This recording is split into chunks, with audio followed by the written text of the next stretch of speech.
Chaminade versus Maryland at 2 p.m. Eastern Time tomorrow here on ESPN. Plus 2 games tomorrow night, Utah and Indiana at 9:30 p.m. Eastern Time, and Tulane and Michigan at 12:30 a.m. Eastern Time. That's college basketball as it gets underway. Coverage of the Maui Classic, and it's live from the Island Paradise. Didn't we used to call Key Biscayne the Island Paradise? We? No, we didn't.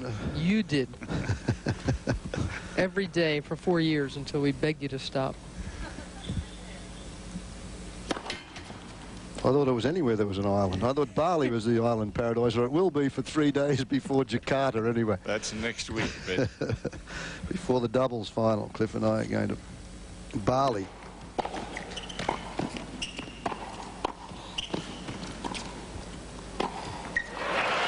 Yeah, I'll be carrying your bags again, Fred. 15 love. Actually, we invited Mary to come along. Bellies on that beach. Yeah, we invited Mary to come along, but she just wanted to sing to us about it as we watch this.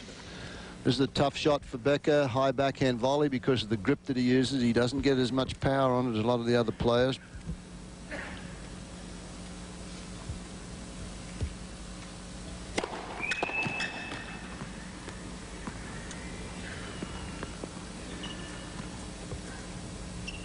Some fans are more into this than others. Holding thumbs for Becker, no doubt. 15 love.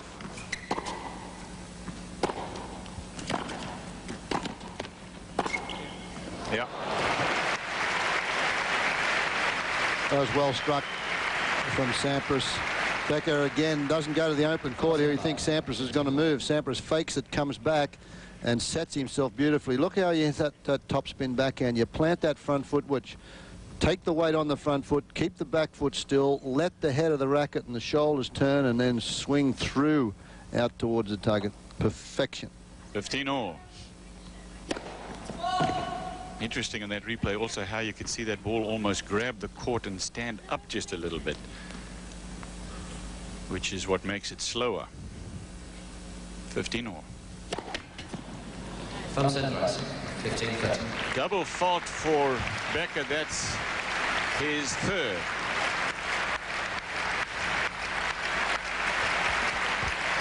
He has 12 aces.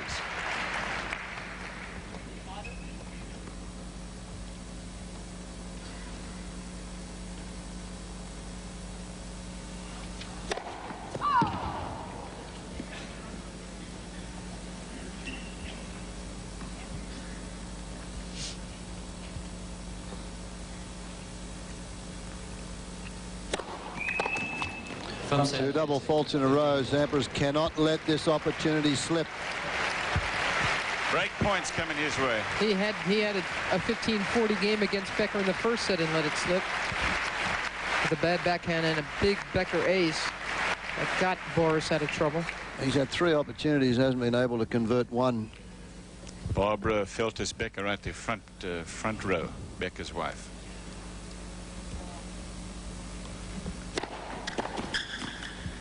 That slice backhand that he floats long, it just gets to play on your mind, and it must be playing on Coach Gullickson's mind, because this is 4 break points. If he loses this and you lose this game, then you start to think, well, how many opportunities do I need against this guy? And again, that plays on his mind because he has not beaten Becker indoors once. 5 out of 6 to Becker. It was right here on this court. Becker's taking it to the backhand just as Andre Agassi did yesterday. They both seem to feel that they can poke and prod at the Sampras backhand, and they will get an open face shot. A little too much of a slice. Not enough teeth in that. He's had 5 breakpoint chances and hasn't converted one, Pete, yet. Oh, he was robbed there too, so Lady Luck's against him as well. That occasion, that was an outright winner until it hit the tape and then took another dive about a yard further out.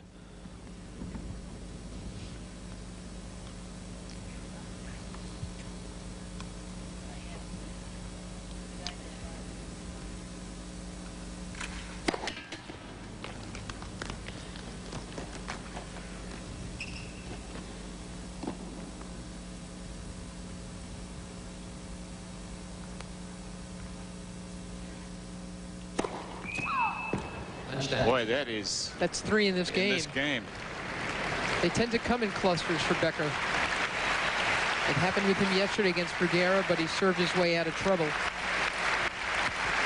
He goes for the second serve. We've talked about that. He feels that the percentages ultimately are on his side, and in my book, he's dead right. I agree with you. You've got to take those risks. If you're going to get your second serve jumped all over, you've got to serve a couple of double faults, but not that many in one game. Oh, and he comes in behind his second serve, which Sampras doesn't do, so he's got to make it good.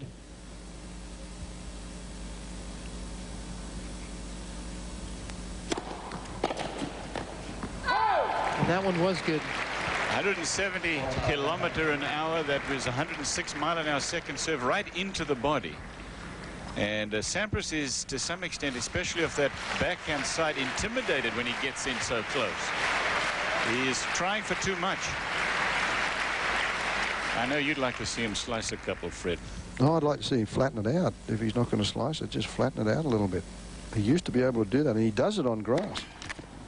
Game point here for Becker.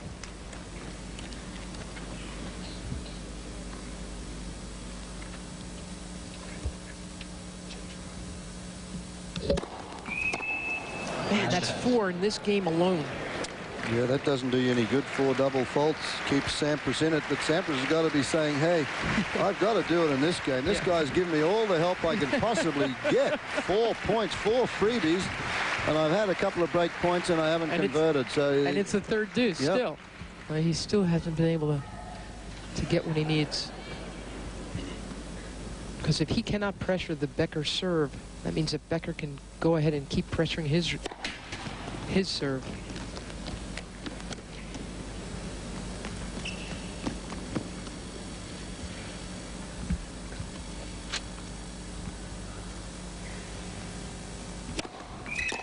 That's 5 double faults. Remember, in the first set, Boris Becker had like a 75% first serves in. This set, it's 52. Yeah, way down. Nick Bollettieri says, hey, we've worked on that second serve. It's paid dividends all the way through. It's down to 50% now on first serves in this particular set. If you remember, in the first set, it was way up around 80% for a while.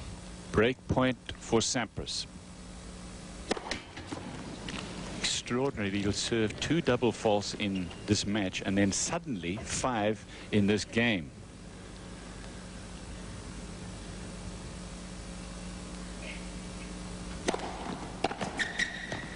And he pays the price finally as Pete Sampras makes the return and gets the break. 4 games to 2, but let's face it, he was handed that game. I was going to say, Cliff, I don't think in top-class tennis I can remember somebody serving 5 double faults and still holding serve. I'm sure it's happened. Somebody's going to say, oh, it has happened and happened at Wimbledon or this or that. I must have held serve once in that situation, maybe. That's incredible. That was a long time ago. So Sampras has really now got to concentrate and say, I've been given a little early Christmas gift here from my friend Boris. I've got to consolidate. New balls he's serving with at 4-2. Becker gave him an early Christmas gift by beating Stefan Edberg to let him in the tournament, into the semi-finals, actually, in the round-robin competition. That's exactly right. Mathematically, Becker had to beat Edberg for Sampras to get in. And Pete, in fact, went to Boris's locker room. All the players have their own separate, lavish locker rooms here. And he went in, knocked on his door and said, Boris, good luck, yeah. Good luck, man. Good luck.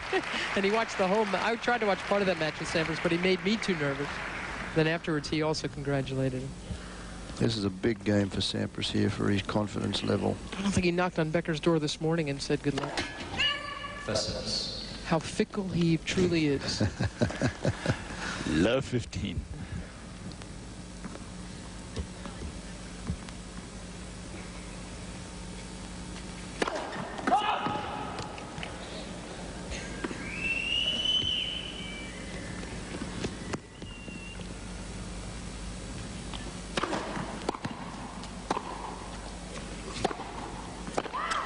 Another unforced error from Becker. That's his 17th of this game against just 8 from Sampras. In Paris, you were talking about the fact when they played that Sampras did have a service break in both sets and he lost it there, or he had a couple of service breaks. That was against Agassi. Against Agassi. But in Stockholm, Sampras got handled pretty roughly by Becker. He looked a little sluggish on that very fast court.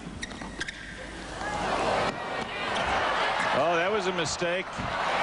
Becker trying to go for the cute shot after the cute shot. And he had the down the line play.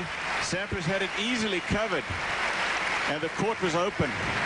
Watch this again. This would have been a tough one to go down the line with because it's really a perfectly played drop. No, you could have snuck it down the line there. It did get up high enough, and Sampras has got the open court.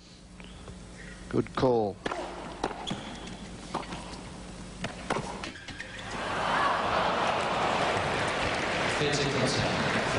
Boy, they're both hitting the net. They're both going for those down the lines, off the sides, and getting some unlucky net courts. Have a look. I mean, this obviously this court is strictly a singles court, which means that net doesn't cover a doubles alley as well. It's a little tight up on those sides, and that's why you get some rough bounces off the net courts. Nice serve from Sampras. Boy, what a better second set this has been for him. Match has become a little spotty here to the advantage of Sampras.